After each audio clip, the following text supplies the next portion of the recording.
사랑합니다. 오늘도 본당에서 또 각 처소에서 주 앞에 나온 충현의 가족들, 하나님의 백성들, 주님께서 찬양 받으시고 섬김 받으신 그 능력으로 우리들을 채워주시고, 특별히 선교주일 우리들에게 꼭 필요한 말씀 결단 허락해 주실 것을 소망 가운데 확신합니다. 여러분은 교회가 이 땅에 세워진 목적이 무엇이라고 생각하십니까? 성경은 예배와 증거를 위해서 세워졌다, 반복적으로 분명하게 가르쳐주고 있습니다.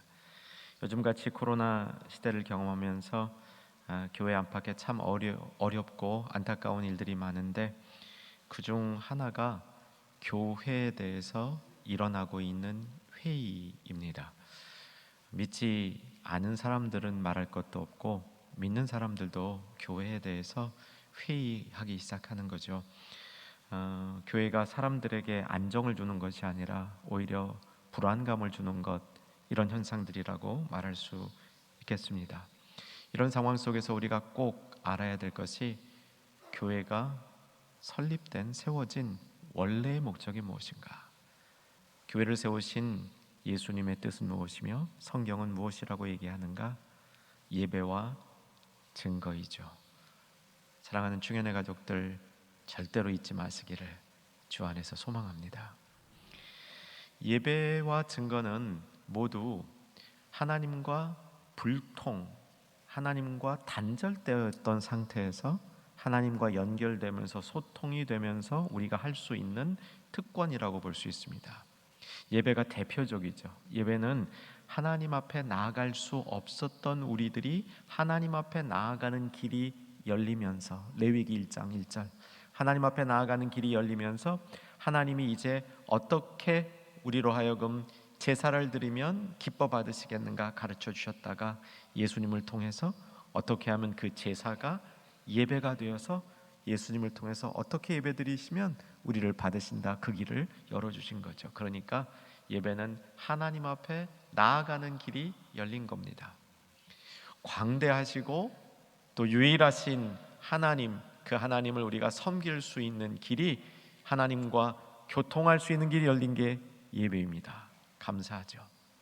그렇다면 증거는 뭐냐면, 하나님이 이 세상을 통치하고 계신데, 창조주로서 당연히 이 세상을 통치하고 계신데, 그 통치를 받지 않던 인간들에게 하나님의 통치를 이룰 수 있도록 우리에게 열린 길이 증거입니다. 우리가 하나님의 살아계심과 하나님을 예배해야 되는 일을 알림으로써 더 많은 사람들이, 온 세계가 하나님 앞에 나올 수 있도록 하는 일이 증거가 되는 거죠. 사실 예배와 증거는 서로 맞물려 있다, 이렇게 볼 수도 있는 겁니다. 오늘은 교회의 두 가지 중요한 목적 중에서 두 번째, 증거에만 집중하려고 합니다. 증거는 크게 세 가지 영역이 있는데, 믿지 않는 사람들에게 하는 증거가 있고 믿는 사람들에게 하는 증거가 있습니다. 믿는 사람들도 잘 세워져야 되기 때문에 말씀이 증거되어야 되고, 우리의 신앙이 증거되어져야 하는 것이죠. 제가 하는 일이 말씀 증거인데, 저는 주로 믿는 성도들에게 증거하는 일을 담당하고 있다 볼 수 있겠습니다. 믿지 않는 사람들에게도 증거가 되어야 됩니다. 우리 주변에 믿지 않은 사람들에게 증거하는 것을 전도라 그러고요, 타 문화권에 가서 복음을 전하는 일을 선교라 그럽니다. 오늘은 세 번째, 선교에 관한 말씀 집중하려고 그럽니다. 오늘 본문은 선교에 관한 중요한 원리 세 가지를 가르쳐주고 있습니다. 선교를 어떻게 해야 되는가, 중요한 원리 하나씩 본문을 통해서 살펴보도록 하겠습니다. 선교의 첫 번째 중요한 원리는, 선교는 교회가 해야 된다는 겁니다. 선교를 해야 될 첫째 임무는 교회에게 있으며, 교회는 선교를 해야만 하는 책무를 가지고 있다는 것이죠. 따라서 교회가 선교에 힘쓰지 않는다면 교회로서의 본질을 상실하는 것이다, 정리할 수 있겠습니다. 최근에 와서는 교회 못지않게 선교에 열심히 힘을 내고 실질적 선교의 열매를 거두고 있는 것이 선교 단체입니다. 선교 단체는 필요합니다. 전문적이 으로 선교할 수 있고요. 선교의 계획도 세울 수 있고 전략도 짤 수 있고 선교사님들을 훈련하고 지원하는 일도 체계적으로 할 수 있는 것이 선교 단체입니다. 그러나 선교 단체가 선교의 앞자리에 있지 않습니다. 선교의 가장 중요한 책무는 교회에 있습니다. 한 개인이 열심히 선교에 헌신을 하면 정말 놀라운 일을 이룰 수 있습니다. 우리 충영교회 역사 가운데서도 그런 성도님들이 계셨습니다. 한 개인이 한 선교 지역을 품고 한 민족을 품고 열심히 기도하고 그 일을 후원하면서 온 생애를 바친다면 정말 놀라운 일이 일어날 것입니다. 그러나 그 선교도 궁극적으로 교회에 속한 선교가 되어야만 하는 것이죠. 한 개인이 자신의 것으로 바꿀 수 없는 것입니다. 왜 그렇습니까? 이유는 분명합니다. 선교의 목적은 선교지에 예배를 세우는 것이기 때문에 그렇습니다. 그 예배를 통해서 교회를 세우는 것이죠. 그저 제자 몇 명 양육하는 것, 그 사회에 필요한 기관을 만들어 운영하는 것, 좋은 질의 교육을 제공하는 것, 여기서 끝나는 것이 아닙니다. 선교의 목적은 예배가 세워지는 것이죠. 예배가 세워져서 그 예배를 통해서 은혜 받는 사람들이 또 다른 제자로 증거되어서 교회가 든든하게 세워지는 것이 선교의 목적입니다. 그렇다면 교회는 교회가 세워야 됩니다. 교회가 교회를 낳습니다. 선교단체는 교회를 낳는 것이 쉽지 않습니다. 개인은 교회를 낳는 것이 여간 수고로운 일이 아닙니다. 하나님의 일반 원칙은 교회가 교회를 낳도록 하셨다는 것이죠. 그래서 선교는 교회가 하는 것이다. 성경적인 결론이죠. 오늘 본문의 시작은 선교를 감당하기 위해서 하나님이 특별히 세운 교회, 그 이름을 알려줌으로 오늘 본문이 시작이 됩니다. 사도행전 13장이죠. 사도행전 13장 1절입니다. 1절 처음 두 단어가 안디옥 교회에 이렇게 되어 있습니다. 안디옥 교회가 선교를 위해서 세움받은 교회라는 것이죠. 예루살렘 교회와 구별되어지고 있다, 그런 뜻입니다. 바로 앞장까지 예루살렘 교회에 대한 이야기를 다루었는데 13장으로 넘어오면서 안디옥 교회가 이제 그 초점 가운데 있게 되는 겁니다. 왜? 선교를 담당하는 교회이기 때문인 것이죠. 안디옥 교회는 그야말로 안디옥이라는 도시에 세워졌습니다. 이제 여러분 아실 겁니다. 예루살렘보다 안디옥이 훨씬 큰 도시였습니다. 비교할 수 없을 정도로 훨씬 큰 도시였습니다. 안디옥은 당시 로마 제국에서 세 번째 안에 들어가는 대도시 중에 대도시였고요. 거기에 교회가 세워졌다는 것은 이제 교회가 세계화된다는 겁니다. 땅 끝까지 복음을 전할 수 있는 모체가 된다, 그런 의미를 담고 있는 것이죠. 예루살렘에 있었을 때에는 유대인들 중심의 교회였습니다. 그래서 믿음의 어떤 연조라든가 안정성에 있어서는, 권위에 있어서는 좋았지만 탄력성과 수용성에 있어서 전 세계적인 이 교회를 설립하려면, 땅 끝까지 선교를 하려면 이 세상의 중심지에 모든 문화를 품을 수 있는 곳에 교회가 세워져야 했던 것이죠. 여러분, 예루살렘에 있던 교회의 특징 중에 하나는요, 별로 좋은 특징은 아닙니다. 유대인들은 예수님을 믿어도 자신의 삶에 있어서 크게 변화되는 게 없었습니다. 그저 먹을 거는 먹고 먹지 않을 음식은 유대인의 법에 따라 안 먹었고요, 절기 그대로 지키고 살았고, 그래서 외형적으로는 예수님을 믿는 사람과 그저 유대교 안에 있던 사람이 크게 차이가 드러나지 않았습니다. 그런데 안디옥에 가니까 이방 문화 가운데 있다 보니까 예수 믿는 사람들이 독특하게 드러났던 겁니다. 확연하게 구별이 되었던 것이죠.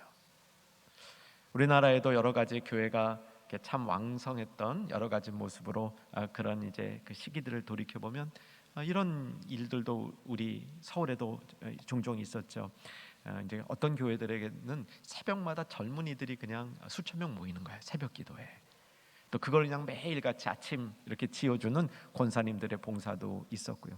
이 젊은이들이 새벽에 교회 가기 위해서 학교에서, 다른 애들은 다 저녁에 저녁 문화를 즐기는데 일찍 집에 가서 자는 거예요. 걔네들 때문에 이게 도대체 뭐야 하는 이런 독특성이 드러났던 시기도 있었습니다. 안디옥 교회의 모습이 그런 모습이었다, 이렇게 정리해 볼 수 있었습니다. 유독 신앙생활이 특별했기 때문에 이름도 따로 붙여졌습니다. 안디옥 교회에서 믿는 사람들이 처음으로 그리스도인이라, 예수 따르는 사람들이라, 이런 이름을 갖게 되었다, 성경이 기록하고 있는 거죠. 예루살렘 교회와 안디옥 교회의 가장 큰 차이는 선교를 했는가 안 했는가 차이였습니다. 예루살렘 교회도 엄청 부흥했습니다. 그런데 예루살렘 교회는 선교의 교회를 드리지 않았습니다. 결론이 핍박을 통해서 강제로 해산되었고, 강제로 흩어진 사람들이 다니면서 복음을 전했는데, 그 씨앗이 안디옥에 툭 떨어지면서 안디옥에 교회가 생긴 겁니다. 근데 이 안디옥 교회가 예루살렘 교회 못지않게 부흥을 한 겁니다. 그 이상으로 부흥한 겁니다.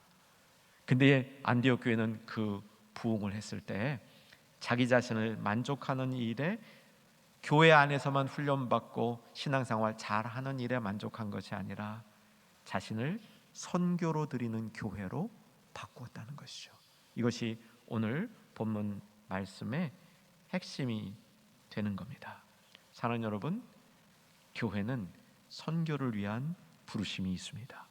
선교는 교회가 하는 것입니다. 특별히 한국 교회는 선교에 대해서 각별한 태도를 가져야 합니다. 왜냐하면 1885년 개신교 선교사님들이 이 땅에 들어오신 이후 기록에 의하면 1529명 선교사님이 들어오셨다 하는데, 그분들에게 진 빚이 참 많습니다. 자녀 하나 이 땅에 안 묻은 선교사가 없을 정도고요.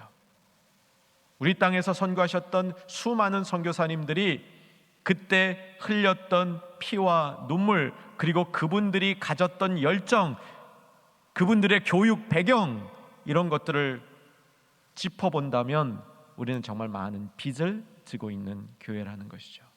아쉬운 것은 그런 선교사님들의 선교의 땀과 수고가 일제강점기를 지나면서 교회적으로 약간 단절의 모습, 단절은 아니었죠. 밑에 숨겨져 있다가 한국전쟁 이후에 중형교회와 같이 막 부흥하는 역사 가운데 그것이 밑거름이 됐는데, 사실 성도들 마음속에 그런 인식이 적다는 겁니다.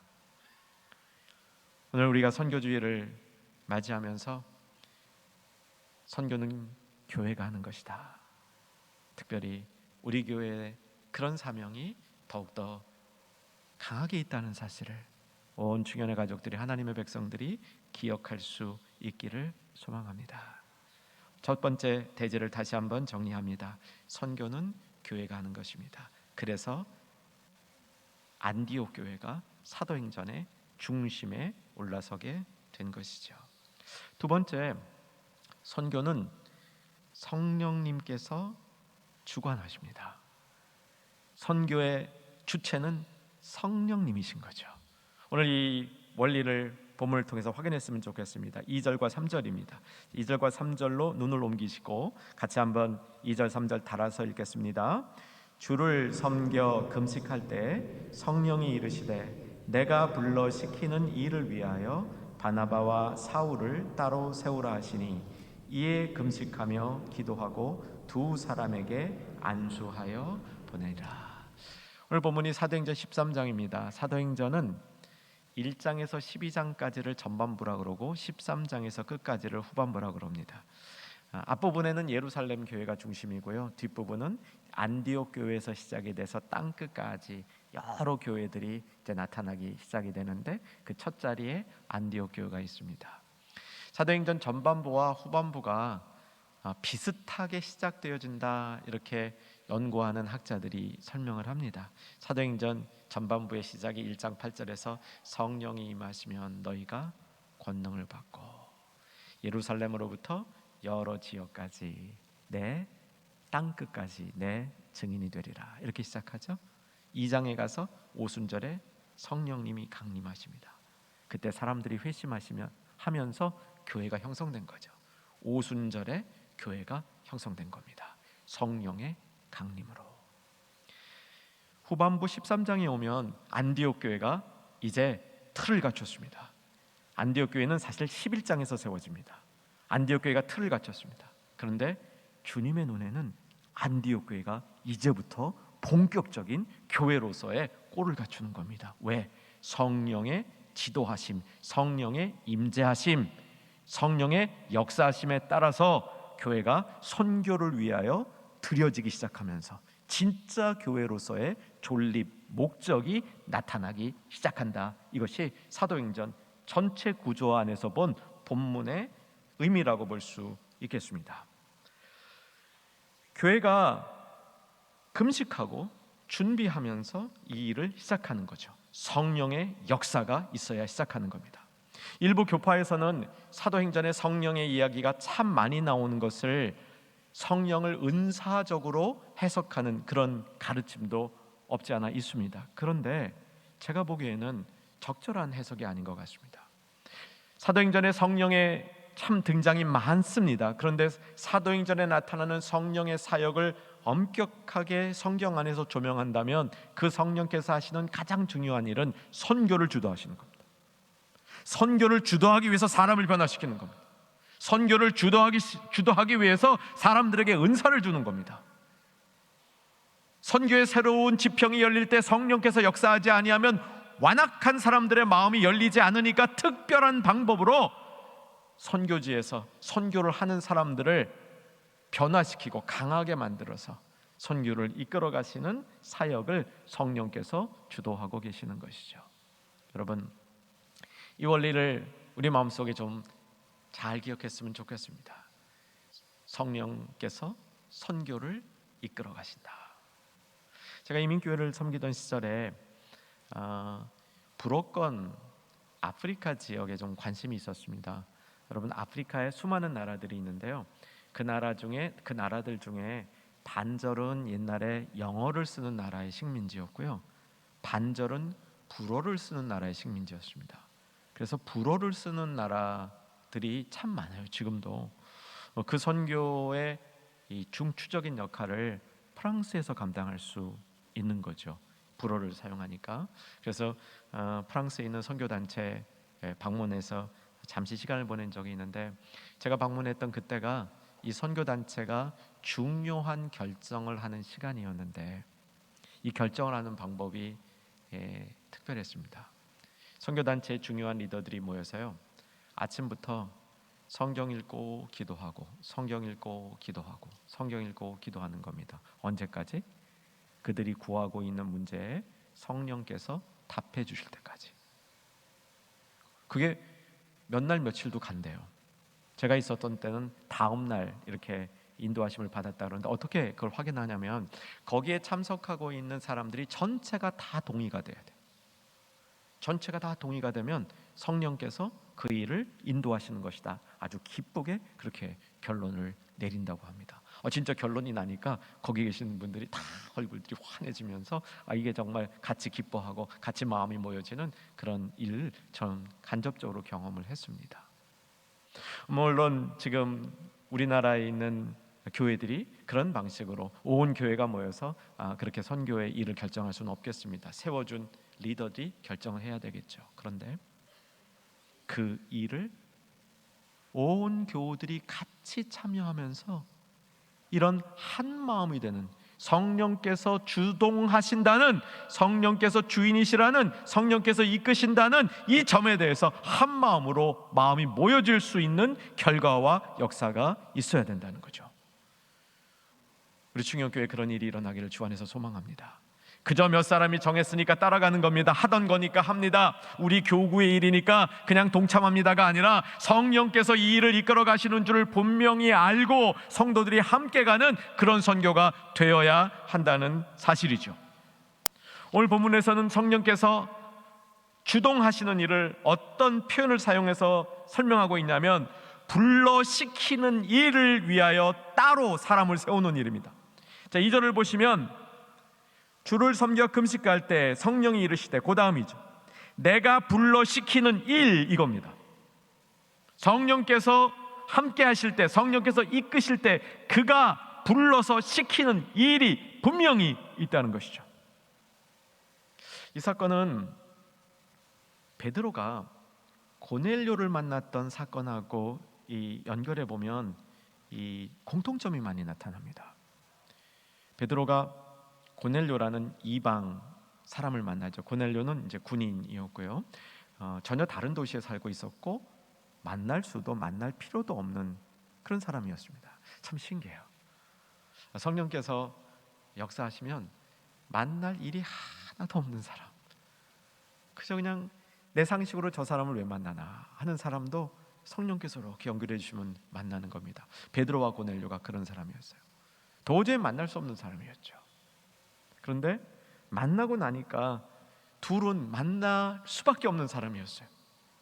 베드로는 복음을 전하기 위해서 온 관심이 다 거기에 있던 사람이고요. 고넬료는 복음을 듣고 싶어서 온 마음이 거기에 집중됐던 사람이니 서로 만날 수 없을 것 같은 사람들이라 할지라도 성령의 인도하심으로 딱 만나고 보니까 그 안에 폭발적인 역사가 일어났던 것이죠.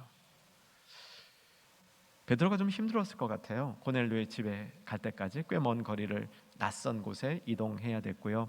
고넬료가 이방인이다 보니까 베드로 입장에서는 사실 이방인들 집에 가서 그들과 식사하는 것이 굉장히 부담스러웠던, 유대법상 안 되니까 그런 상황이었을 겁니다. 그래도 성령께서 인도하셔서 베드로가 고넬료 집에 딱 갔는데, 고넬료 온 가족이 모여가지고 그 말씀을 들으려고 준비를 하는데 얼마나 열심히, 얼마나 집중해서 그 말씀을 듣는지, 스펀지와 같이 복음을 쫙 받아들이니까 역사가 안 일어날 수가 없었습니다. 그 역사가 일어났는데 성령께서 이루신 역사가 일어난 거죠. 이것은 그냥 단순히 베드로가 고넬료의 집에 가서 고넬료 가정에 은혜를 끼쳤다 이런 얘기가 아닙니다.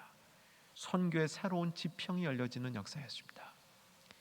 이방인들도 복음을 받을 수 있다. 유대인뿐만 아니라 이방인을 향해서도 하나님의 은혜가 닫혀 있지 않다. 이것을 베드로가 실제로 경험한 사건이었습니다. 한번 확인하고 가겠습니다. 사도행전 10장 35절 말씀. 사도행전 10장 35절 말씀 같이 읽겠습니다. 각 나라 중에 하나님을 경외하며 의를 행하는 사람은 다 받으시는 줄 깨달았노라. 이 사건이요, 나중에 더 중요한 일로 옮겨집니다. 오늘 선교사로 선택받은 바나바와 사울, 바울이죠. 이들이 선교를 아주 성공적으로 마치고 돌아와서 예루살렘 교회 앞에 선교 보고를 하는데 유대인들 입장에서 좀 껄끄러운 말을 하는 겁니다. 이방인들이 막 복음을 잘 받아들이니까 이들을 우리 형제로 받아들여줘야 됩니다. 그랬더니 유대인들이 조금 불편해요. 그 사건에서 베드로가 증언을 합니다. 내가 경험해봤는데, 성령께서 나한테 역사해 보셨는데 이방인 중에 하나님이 선택한 사람이 있습니다. 저들을 우리가 받아들여야 됩니다. 성령께서 그렇게 주도하시는 겁니다. 말하는 일이 일어난 거죠. 사랑하는 여러분, 성령께서 주동하시는 선교는 새로운 지평이 열리는 선교입니다. 사랑하는 여러분, 우리 충영교회에 이런 일이 있기를 사모하십시다. 성령께서 다시 우리 선교를 주동하셔서 새로운 지평을 열어주시는 역사가 꽉 막힌 것 같은 2021년을 뚫고 일어나는 역사를 사모하는 저와 여러분 되기를 주 안에서 소망합니다. 오늘 선교주의를 지키면서 충현의 온 가족들이 이 마음을 같이 품을 때 2021년의 어려움, 코로나의 장애들이 뚫리면서 하나님이 계획한, 불러 세운 새로운 일들이 일어나게 될 것을 소망 가운데 확신합니다. 오늘 충현 가족들은 선교주의를 좀 의미 있게 잘 보내셨으면 좋겠습니다. 우리가 알고 있었던, 우리가 이미 헌신하고 있었던 이런 선교 위에 하나님께서 새롭게 주시는 마음을 가지고 우리가 생각했던, 우리가 하고 있었던 그 선교의 지경이 성령님의 주동하심으로 더 넓어지는 역사가 일어나야 되겠습니다. 오늘 찬양 예배 꼭 참석해 주시기 바랍니다. 선교지에서 각 선교사님들이 또 우리에게 기도 제목을 나누는 시간들이 있습니다. 이 자리에 참석하지 못할지라도 꼭 그 실시간으로 참석해 주시기를 권합니다. 2021년도 우리가 나가는 선교가 참 어려울 것이다 판단이 됩니다. 2021년을 향하여 새롭게 우리가 계획하고 있는 선교의 한 부분은 탈북민들을 위한 선교입니다. 탈북자들이 우리나라 땅에 들어와서 세운 교회들이 있습니다. 참 열심 있게 신앙생활을 하는데 우리에 비하면 많이 연약하죠. 교회의 연수도 짧고 교회를 섬기는 사람들의 신앙적인 경륜도 짧고 그들을 같이 이렇게 품어주고 함께 해줄 교회와 성도들이 필요합니다. 2021년도에는 그런 선교의 지평을 눈에 보이기에는 조금 여는 것이지만 이를 주도하시는 성령님의 눈에는 놀랍고 넓은 세계로 열리는 역사가 일어날 수 있기를 주 안에서 소망합니다. 교회의 선교의 지평은 한 걸음씩 한 걸음씩 계속적으로 넓혀져야 됩니다. 2년 혹은 3년에 만에 새로운 지평으로 우리 교회의 선교가 조금씩 넓어지면서 기존에 하던 선교들이 더욱 열매 맺고 성숙하는 가운데 그 지평이 넓어질 수 있어야 하는 것이죠. 성령께서 불러시키시는 일이 무엇인지를 깨닫는 교회가 되기 위해서 깨어있는 성도들이 되어야 되는 것이죠. 오늘 본문에 보게 되면 이들이 성령의 인도하심을 갑자기 받은 게 아닙니다. 성령의 인도하심을 금식하며 기도하는 중에 주를 섬겨, 예배죠. 주를 섬겨 금식하며 기도하는 중에 성령의 인도하심을 받았다는 것이죠. 여러분, 성령께서 나타나실 때요, 준비된 자에게 나타납니다. 멍하니 깨어있지 못한 사람들 앞에 성령께서 나타나시는 일은 지극히 드물다는 것이죠. 안디옥 교회는 자신들이 깨어서 주님 앞에 합심해서 기도하고 찾는 중에, 여기 금식이라는 것은 특별한 목적이 있어서 그 목적을 이루기 위해서 다 같이 모여서 기도하며 찾는 그 과정 중에 성령께서 인도하심을 보여주셨다는 겁니다.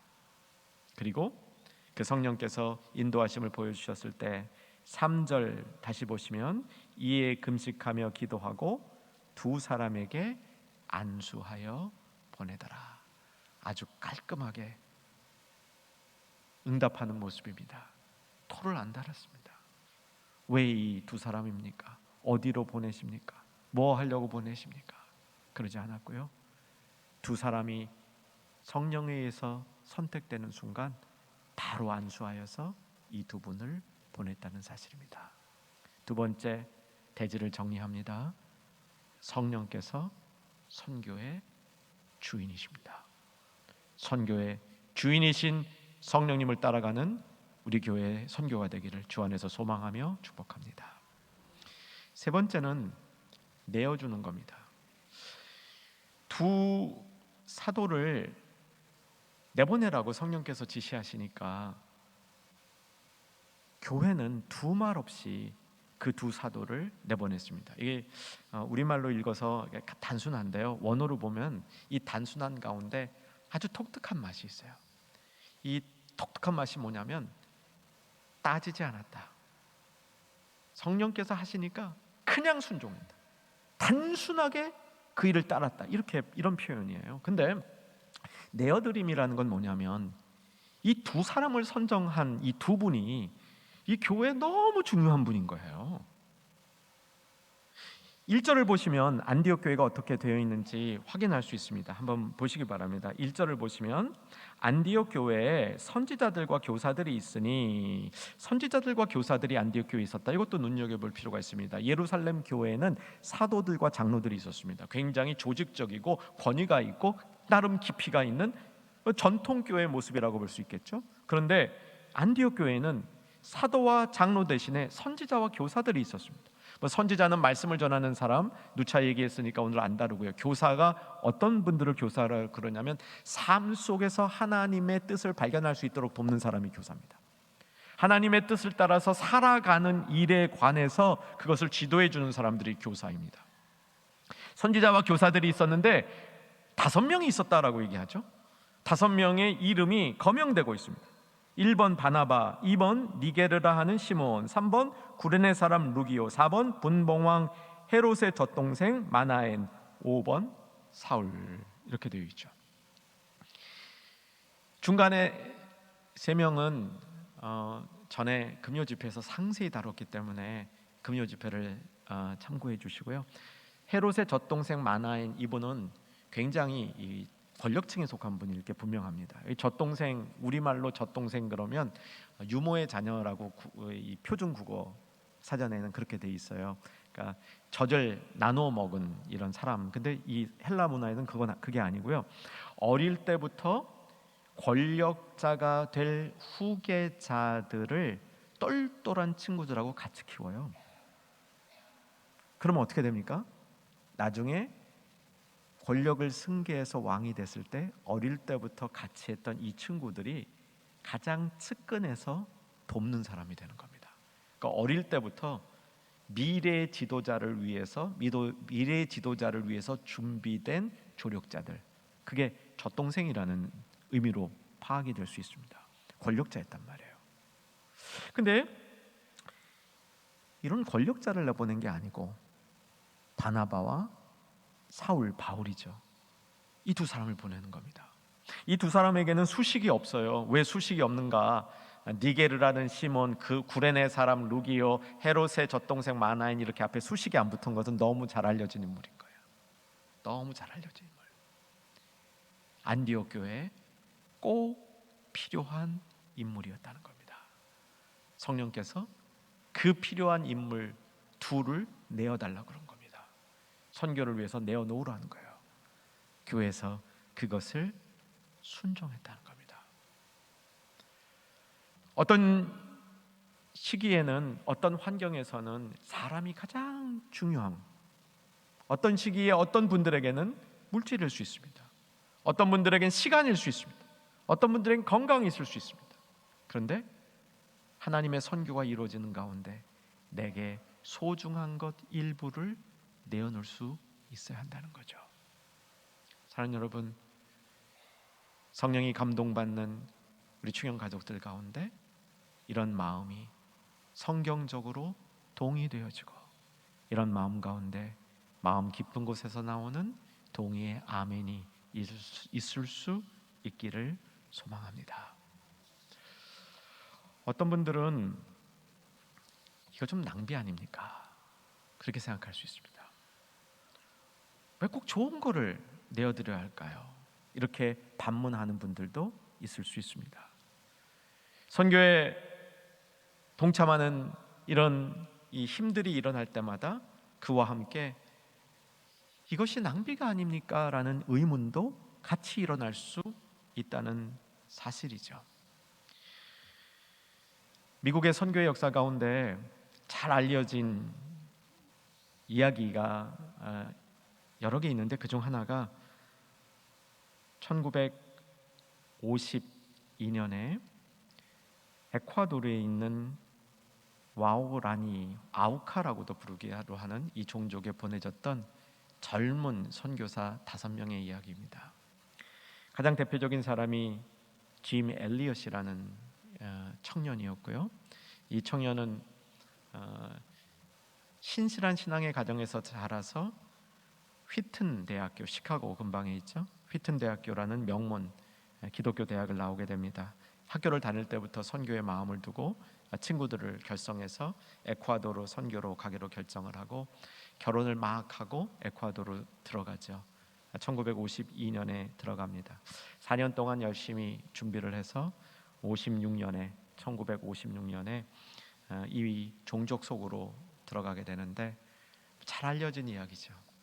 종족 속에 들어가자마자 비행기를 타고 투입이 됐는데, 투입되자마자 이 5명의 젊은이들은 그대로 거기서 원주민들에 의해서 살해를 당하죠.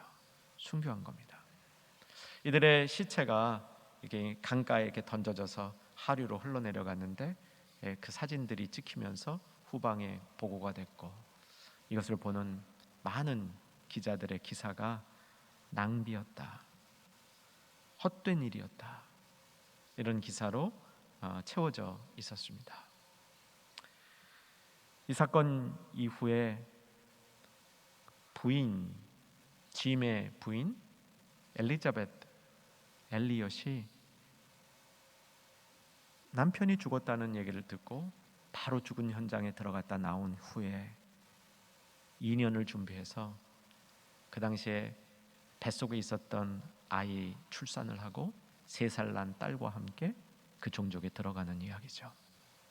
그 종족에 들어가서 결국은 3년 만에 자기 남편을 죽였던 그 원주민, 그 사람을 회심시키고 그 사람이 말씀의 사역자로 세워졌다는 이야기를 3년 뒤에 발표함으로써 처음에 모든 것이 낭비였다고 생각했던 많은 사람들에게 낭비가 아니라 하나님의 신령한 계획이었다, 이것을 보여주는 사건이었습니다.